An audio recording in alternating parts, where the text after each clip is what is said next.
Alô, gente, tudo bem com vocês aí? Boa noite, né? Ótima sexta-feira, bom dia, boa tarde, boa noite. Eu não sei que hora você está assistindo. Para quem não conhece o canal, eu sou a Sanai, uma mãe atípica, mãe da Vitória, de 8 anos. Ela foi diagnosticada com a paralisia cerebral e o autismo do nível 3 de suporte.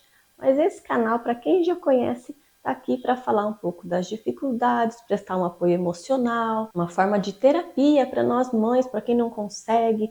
A falta de amigos também, né? Amigos presentes é muito grande. Então já se inscreve no canal se você se identificou com alguma coisa e continua no vídeo. Essa semana eu lembrei bastante de Sedraque, Mesaque e Abednego, 3 jovens hebreus, segundo a Bíblia. Algumas versões dizem que eles eram príncipes judeus e foram capturados pelo Império Babilônico e se recusaram a adorar e prostrar perante a estátua de ouro do rei Nabucodonosor. Mas antes de continuar nisso, eu queria contar uma breve história, um pouco mais contemporânea aqui da nossa época, de uma mãe nova, que teve a chegada do seu filho. E aí, com essa chegada, teve algumas situações inusitadas que chegaram junto, um inesperado. E essa mãe teve que deixar o trabalho para se dedicar totalmente ao seu filho. Deixando o trabalho de lado, as dificuldades foram aumentando. Ela foi perdendo seu ciclo social, seu ciclo de amizades. Ela não conseguia mais sair, ir a restaurantes. As amigas que antes vinham em casa já não vinham mais, não era possível. E aí foram chegando transtornos, diagnósticos, e foi ficando um pouco mais real a situação. Aquela sensação de medo, de o que será que está por vir, ansiedade, noites inteiras em claro, sem dormir, porque o filho dela não dormia, e foram aparecendo cada vez mais dificuldades, agressões, uma rotina cansativa de terapias, medicações. Seu marido, que ela já nem sabia se podia contar mais, porque eles brigavam tanto, vira e mexe ele saía e voltava, saía e voltava. Ela nem sabia qual era a situação real desse casamento, dessa união. Eram tantas indas e vindas. E isso se repetiu por anos. Esse mesmo ciclo, parece que tudo que ela fazia nada adiantava. E ela foi se mantendo forte, porém solitária, sozinha. E um dia essa mãe esmigalhada, totalmente sem forças, onde até a esperança já faltava, porque ela se esforçou tanto para manter a esperança viva e acesa por tantos anos e nada acontecia, às vezes até piorava. Ela começou a ter pensamentos suicidas, pensamentos onde a vida dela não fazia mais parte daquele contexto, não fazia sentido. E ela começava a elaborar várias formas de como ela poderia fazer isso. Ela se trancava no banheiro para não ter ajuda, não ter um socorro. Se ela fazia um coquetel de coisas fortes aí, unidas com álcool, se isso traria o que ela queria, né? A cena final. E aí ela pensou que de repente podia não dar certo, e ela podia ficar com alguma sequela, seria pior, não sei como vai ser. Então ela pensou em de repente pegar o carro. E daí ela pode ir para um lugar longe, onde ela tem certeza que ninguém vai encontrar ela. Pensou em uma estrada, numa rodovia aí tranquila, pouco movimentada. Mas ela lembrou de um porém, de um detalhe. Se eu morrer, com quem vai ficar o meu filho? Quem vai cuidar dele? Ninguém tem paciência, ninguém entende, ninguém compreende cada coisinha, cada particularidade dele. Essa mãe já tão arrasada, perturbada, com tantos problemas, ela resolve levar o seu filho junto. Por quê? Eu não posso deixar meu filho sozinho.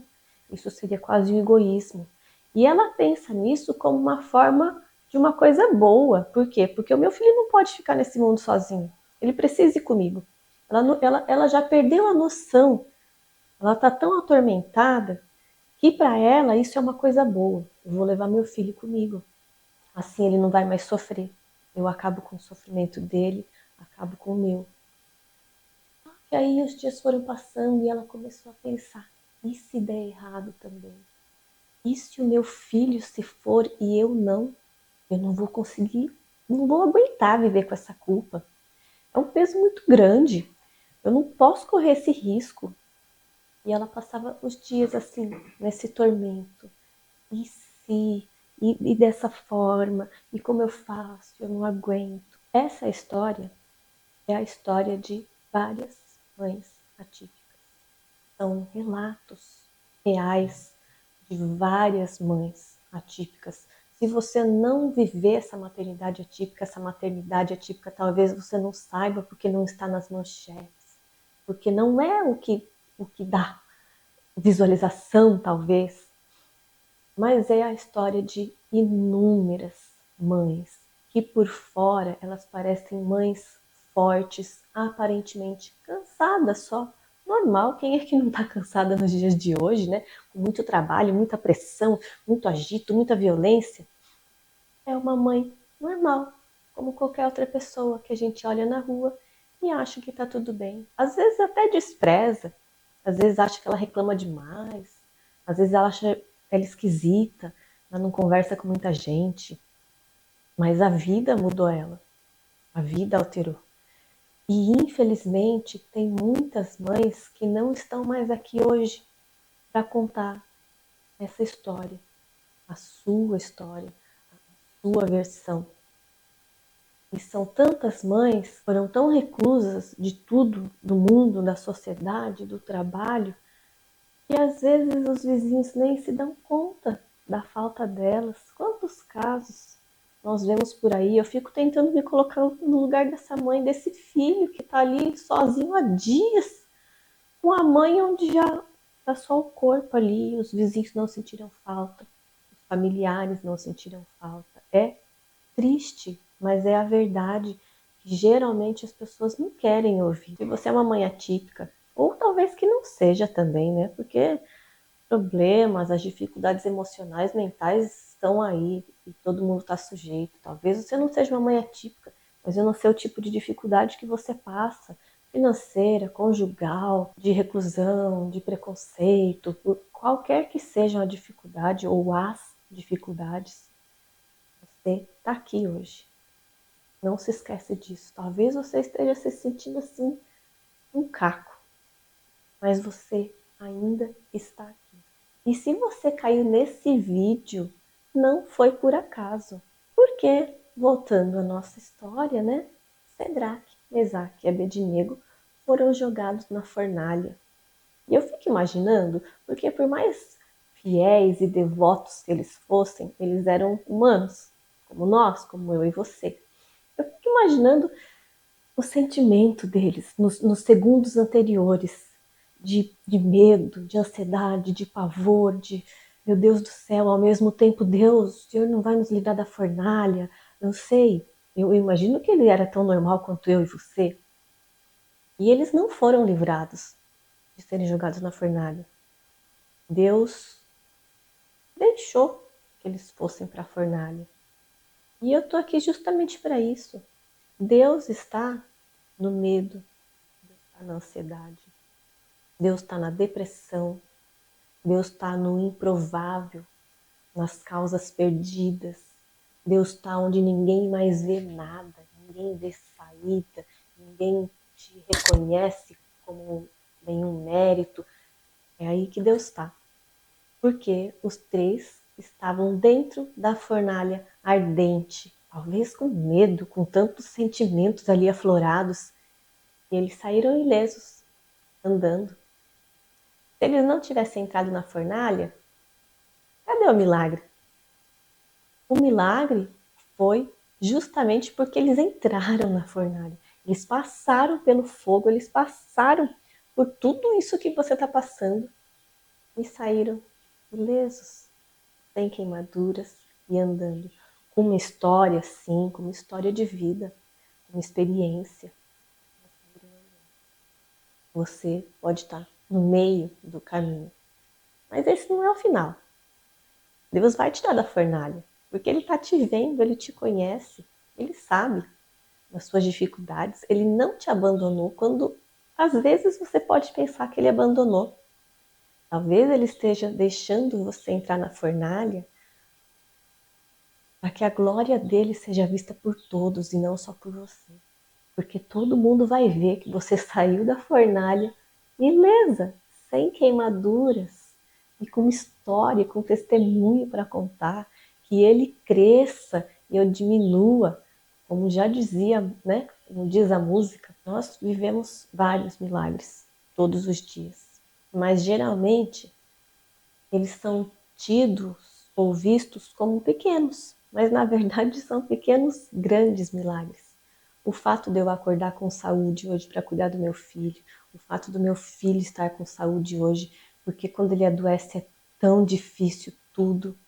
O fato da gente ter um teto, tudo é um milagre, é uma bênção dada a Deus. Só que geralmente os dias são tão estressantes, às vezes entediantes, solitários, e a gente esquece de tudo, desses pequenos milagres que a gente vive todo dia.